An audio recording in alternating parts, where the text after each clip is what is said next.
Hello and welcome to Mommy Dentist and Business Podcast. I'm your host, Dr. Gracie. And welcome back, listeners. And again, I always want to express my gratitude for our listenership of 8 years. We have won 5 or 6 awards, including fan favorite. And I just want to say it is not because of me. It is because of you all. So thank you for being here and thank you for being in our community. I have a guest today who I adore and have known for a while.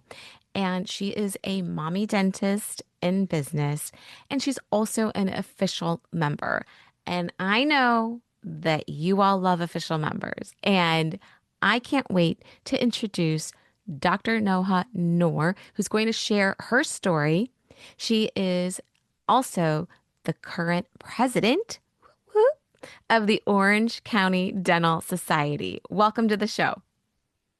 Thank you, Grace, for having me. It really is an honor to be on your podcast. I was trying to remember how long I've been an official member, but all I know is I'm really jealous of the original 20 that joined you, and I wish I was one of them. Well, it was so long ago, to be honest, and I feel like you're an OG anyway. So I really think, Noha, you have been part of our community for a very long time. We just love you and we think that you do amazing things for this community. And I want our listeners to know. And I would love to start with our very first question, which is for you to tell the audience a little bit about yourself, what you do, and how you got to where you are today. It's such a great question. It's just that how much time you got, Grace? Well, our listeners, they're always on a little time crunch. So That's right. we're gonna how about I say, what would your mother say about you? Very stubborn. Oh, I'm sure she's gonna have all good things to say. You know what? I'll start with a little bit about my background, actually, because I think it'll give you insight into why I am where I am today. I'll start with my upbringing very briefly. I am an internationally trained dentist. I was born in the Middle East, and I had to travel a lot growing up. And the reason for that is because of my dad's work. He is a corrosion specialist, and so what he does is he works in oil and gas. And every time we would have to move countries, it was because he was setting up rigs. And he's a chemical engineer. And so what he does is he sets up these rigs and he sets up what chemicals to use and what pipes and what materials. And because of that, I've had to move a lot. And one of those settings was in Kuwait. We used to live in Kuwait, and we were there during the 1990 invasion. Hmm. And to me, that was a very setting stone memory for me that really set the pace for who I am to become today. Do you have a minute for me to share that? I just love that. I know that your background, part of that was moving around. And when you move around like that as a child, it really helps you to develop grit. It helps you to develop skill sets to form relationships and to bond with people, but also to know, hey, life is fluid, life is pivotal. You're not always in one place all the time. How have those things helped you to become who you are today? It's yeah, so moving a lot, and that's exactly it. Moving around a lot. A lot of people would say, "Oh my God, that must have been so hard." And sure, it was challenging at times, but it really gave me that the skill that I needed to be adaptable, right? And it also was a great opportunity for me to reset because at that point I've learned a whole new parts about myself, and then when I moved to a new place, it was like, okay, it kind of gives me that new opportunity. So it was actually not such a bad thing to move around a lot. And it helped me just to be where I am today. I think that is so neat and unique. Your journey is very unique as an internationally trained dentist, and now you are in a position of leadership. What were some moments that shaped your confidence and voice as a leader? The So the most important part for me as a leader is I would say it's like the seeds, right? You're connecting with people. That to me was one of the most important thing is we have to go where people are and not wait for them to come to us, right? And then it's for us to commit to that connection, right? And meeting with them and say, hey, okay, this is where we would like to go and commit to that service. And it was really important for me as president for Orange County Dental Society to do that. And that's really how I'm leading this year as president for this organization. I love that. And as you are the sitting president of the OCDS, how do you see your role in dentistry or advancing the future of dentistry, especially kind of like right now at a time when there's so many external forces that shape our profession? It is definitely challenging and it's definitely different from when many people practiced dentistry before. External forces, you've got insurance reform. Just like that one example of insurances are bundling some of these services, and you're Mm, like, what would just happen here? I've been practicing this for so long and things are changing all of a sudden. And you hmm. have to just keep on having these discussions with insurance companies, right? You can't just give up on it and just say, hey, okay, why are we doing this? And how can we move forward and not having you control the narrative? We have to be part of that conversation. And that's where organized dentistry comes in. Something similar to that is corporate dentistry is also coming into the field. And I was just watching a webinar that's saying by 2036, corporate dentistry is going to overtake solo practitioners. 2036, Grace. That's 10 That's years. that's 10 years. Although I have to say I disagree with that statement. I remember as a private practice owner, I remember when the first DSO came into the Chicagoland area, and that was probably over 15 years ago. I remember thinking in 2005, 6, how is this going to affect all of our livelihoods? How is this going to affect our practices? How is this going to affect and watching the growth of DSOs, watching all of our colleagues who are independent dentists and in private practice, I have to say that even though the DSO sector has been on this train for a while, the doctors that are thriving and successful continue to be successful, and it hasn't affected their business. However, what you just said, there's going to be like a gradual almost takeover. I don't really see that happening. I don't know. Do you? I mean, I hope not, but if that's what it is, we got to be prepared for it. Absolutely. I mean, because, you're going to be still in private practice. There's a whole bunch of new people coming into private practice as dental schools bring out all these students. And I see a lot of them start at a DSO, but then they get their experience. It's almost like they treat it like a GPR. Right. And then they go into private practice. Then they seek out a mentor. They seek out a private practice, and private practitioners want associates. What have you heard in the Orange County dental area as far as private practice owners um, looking for associates? I mean, they are absolutely, and there a lot of them are looking to mentor a lot of Yeah, the newer dentists. yeah. I think what's happening though, from a business standpoint, and I think that's where the struggle is there's what you want as an owner, and then what actually is happening. Do you have enough patience to support this associate? And so you just have to be really careful about what exactly, if you have the right metrics to support that new dentist. And so what happens is a lot of times they come into these private practices thinking this is it, this is the opportunity, Hmm. and it fizzles out. And it's not because the dentist both they just didn't know what they were walking into before they got into Sure. this relationship.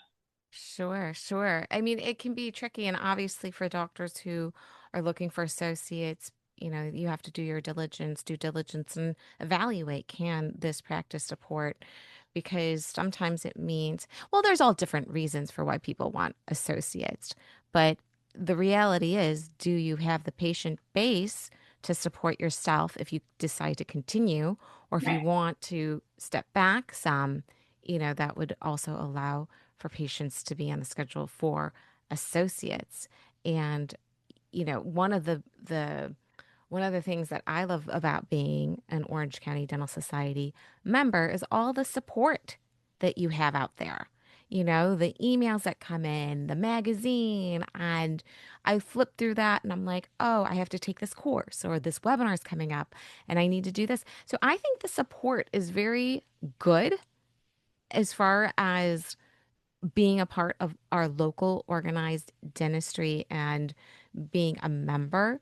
But what does meaningful support for dentists actually look like today? I mean, for me, that's how I like to feel supported. But from your members, what does that look like? And how can we as individuals, as a community, do a better job of showing up for each other in our local area? It's so yeah, OCDS is doing a great job when it comes to CEs and events and connections. Yeah, But the goal isn't just that. It is to set up that community so that if you are any type of dentist, whether you work for a DSO or you're a solo practitioner or whatever modality you're practicing, if you are stuck, our goal is that we are the first person you call. absolutely. We can connect you with somebody who can help you, whether it's with a lawyer or another dentist or a mentor, whatever you need. We are hoping that that is the goal, is for us to be that your first line of defense. Just kind of like what you did, Grace, for us with Mommy Dentist.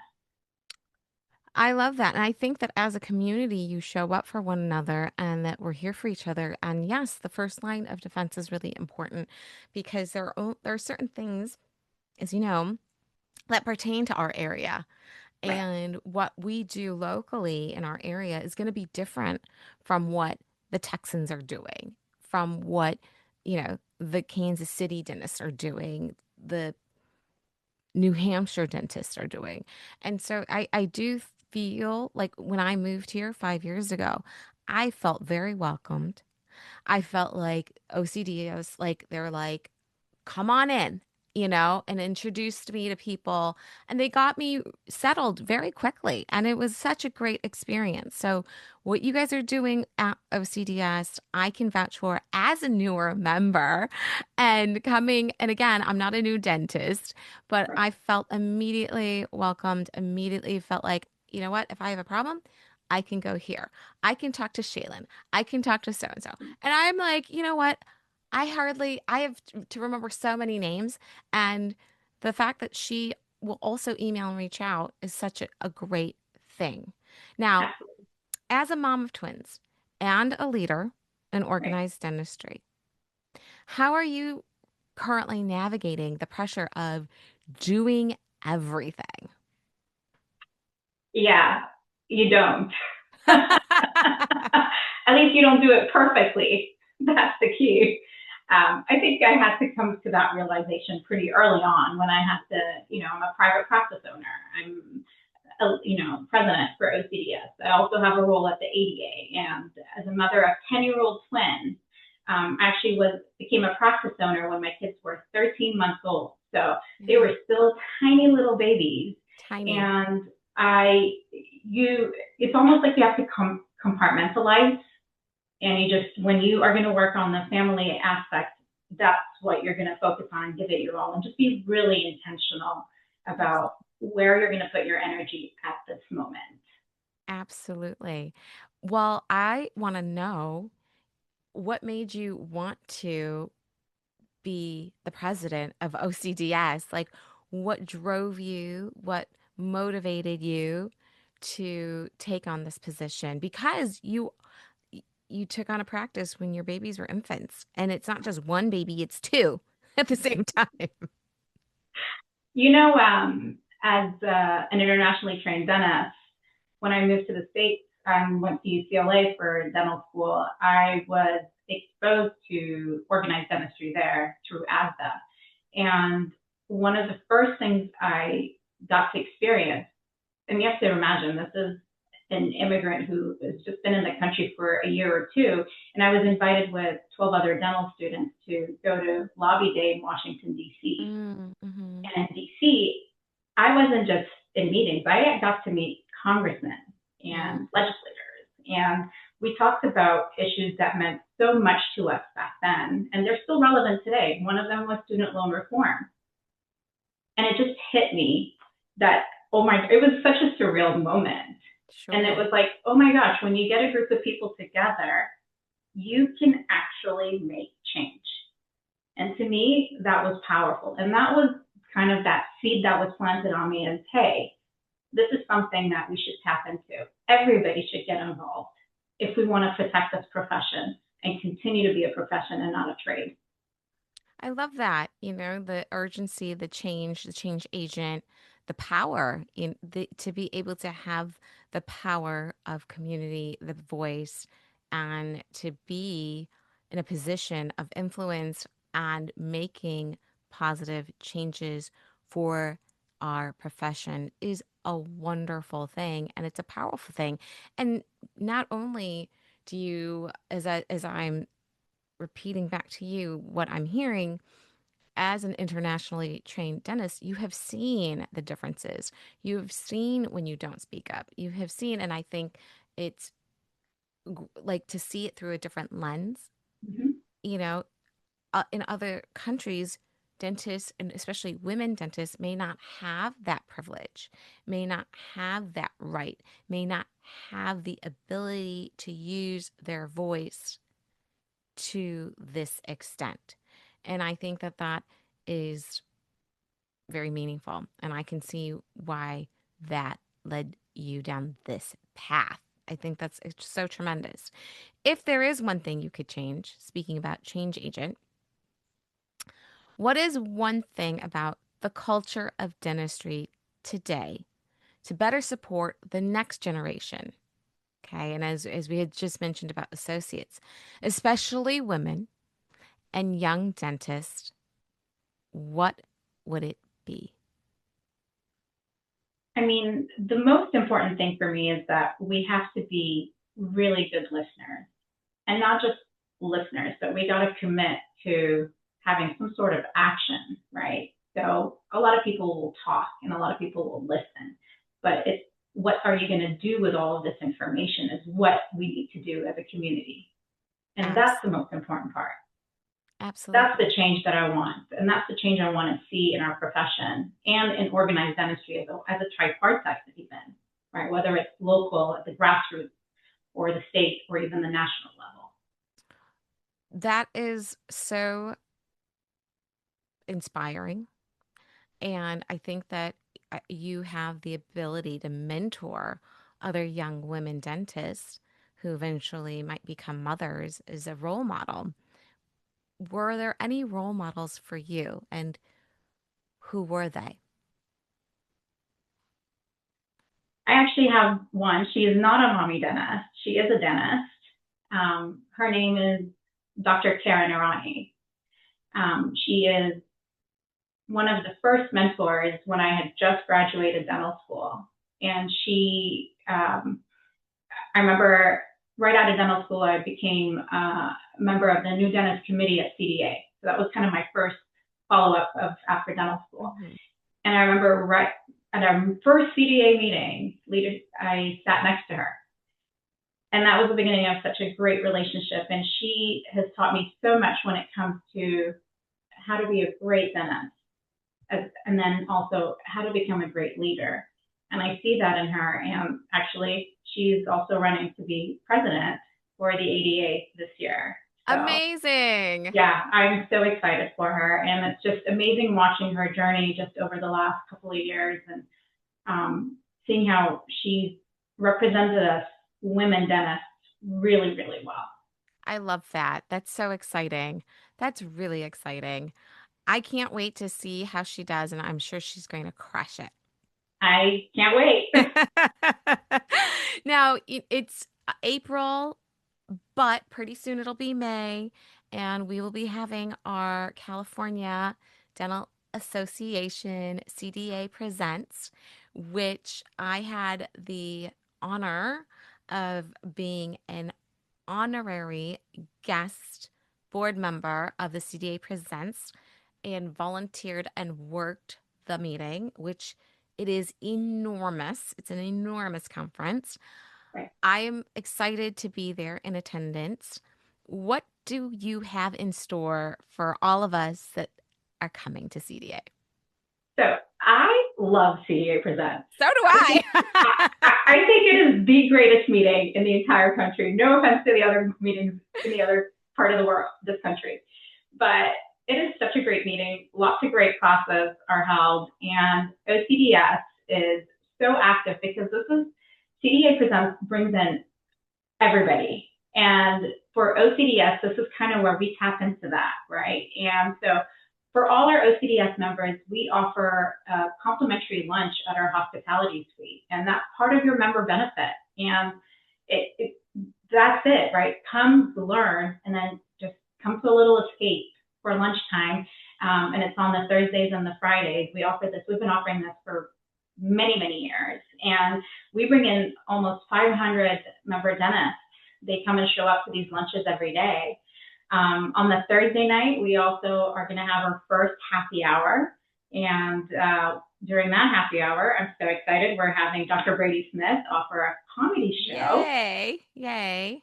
And then on Saturday, we also have a Angels Dodgers game, baseball game. Amazing. So we've got a lot happening that weekend, but it's going to be so much fun. It will be. And I hope that listeners, again, if you are part of CDA and if you are local, make sure to show up and we'll see you there. It's going to be a fantastic time and meeting. And I look forward to showing up and being present and meeting everybody. It's a great time to connect and learn and get your credits because there are obviously certain things that we need for our licenses. So that is another reason why to go. And you can also bring your team. I think that team, investing in your team is really important. And I used to take my team every year to the Chicago Midwinter meeting, which is just as exciting. And honestly, when you see it through the lens of, how do I phrase this? I would go to these conferences as a dental student, as a dental assistant, as a resident, as an associate, as a business owner, and as a speaker. And with the 6 different lenses, the meeting changes each time. So you might be thinking, oh, I go all the time. I don't need to go again. But I want you to reconsider because when you go in with a different lens and think, I'm going in and I am going to see what I'm going to gain out of this. And when you bring your team and tell them, you have to go in with the lens of what is there to gain, it will change your perspective. Yep. And what Dr. Noha is doing is a lot of work, you guys, putting on a social hour, baseball game. I mean, this takes up so much time, and she's not doing it just for fun, you guys. She's doing it so that we all benefit and partake and have a good time. And this is just once a year. It's not like we're doing this every quarter. So join up and attend because we want to see you there. Now, Dr. Noha, when you go to CDA Presents, what's your favorite thing? It's the connections. Well, and also the swag. You come Yes, back with those 2 big bags. every time, every time. What do your kids love that's part of the swag? Do they say, Oh my Mommy, God. You know which one? It's the care credit booth. what They are give they you these giving? big stuffies.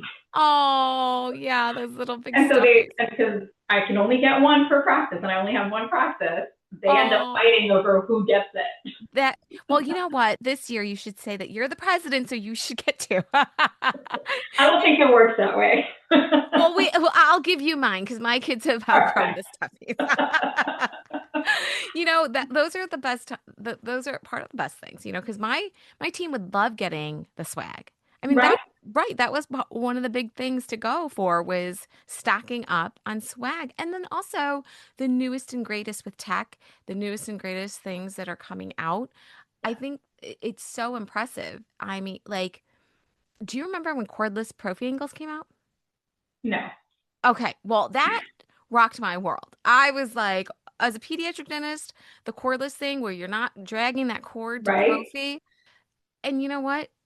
We found out about it at the meeting, There so you go. you have to go to the meeting to find out the newest AI is a huge thing. How many vendors show up at these things?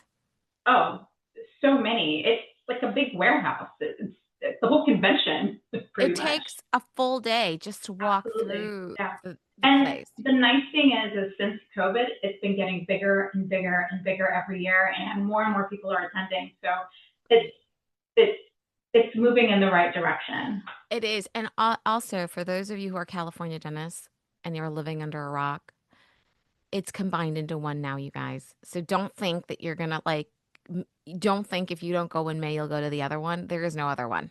No, This this is is it. it. And it's part of your membership. If you are a CDA member, this is included.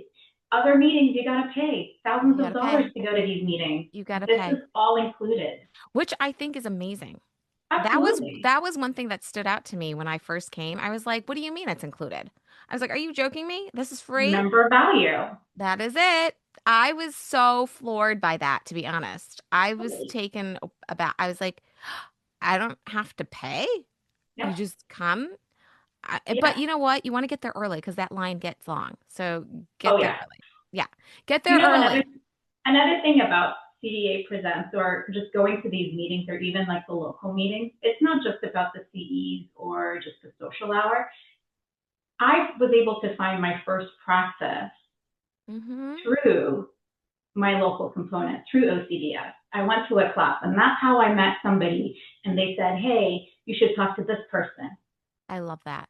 And so there's more to this than just CEs, That's right? right. It's that contact because once you make that connection and you see eye to eye, Right. that's when the magic happens. That's when well, see, that's what I always say. It's the same thing in the MDIB community. When you are in the room, that is when the magic happens. It Yeah. doesn't happen online all the time. You No, have to show up. And when you're in the room and you meet the right people and you network, you have more opportunities. absolutely. Yeah. So, on that note, I'm going to ask you my final question. What is your number one piece of advice on how you are balancing it all? Although we touched on this at the beginning of the podcast, Right. but tell us one more time. You don't. It's the truth. It is the truth. Don't. It's the truth. You just, Have you seen that the Pepsi CEO talk about that? yeah, yeah, I was yeah, like, yes, yeah, thank you. yeah. Like I am not Sometimes alone in this. Like you know, you are not alone. And some, it's give and take. Life is about give and take. And there, right. sometimes you're winning and sometimes you're not, but you just have to get through it. And there's seasons. There's always different seasons. And Absolutely. so The right now, one the one last thing I want to say is again, because of my upbringing and is that I've learned early on that change is constant. We change is gonna happen. So even yes, right now in this phase that we're in our lives, I know that I'm just gonna savor this moment, right? yep, Because I know it's just we're gonna have to keep going into other phases and just be open and have that absolutely. open mindset for it. And to me, that is the most important thing out of all of this. Absolutely. I love that. Well, we're about to end our podcast. Thank you for being with me today and taking Thank time you for out of your having me. busy schedule. And listeners, again, be in the room. We have MDIB events coming up. Our CEO roundtable. We have A that's coming up in less than a month, but that is sold out. B and C, B is sold out as well. There's some room left in C, and that's next January, end of January in Nashville. We have a workshop. It's the CEO experience in July in Chicago. And if you're interested in that, you can find that on our website. And of course, our social summit, which will be in DC. And we would love to see you there. We'll be in Georgetown in the fall. It's beautiful during the fall, and we want you to be a part of our community. And again, experience one of the MDIB events. Bring your friend, grab your bestie from dental school or in your community, and we will see you there. Now, Dr. Noha, I will see you at CDA Presents. Yep. And thank you again. And also, if you want to get in touch with Dr. Noha and ask her questions, Dr. Noha, what is your email? What is the best way? It's my first and last name, so Noha Nour dot DDS@gmail.com. Wonderful. Well, thank you so much again, listeners, and we will check in with you next time. Take care now.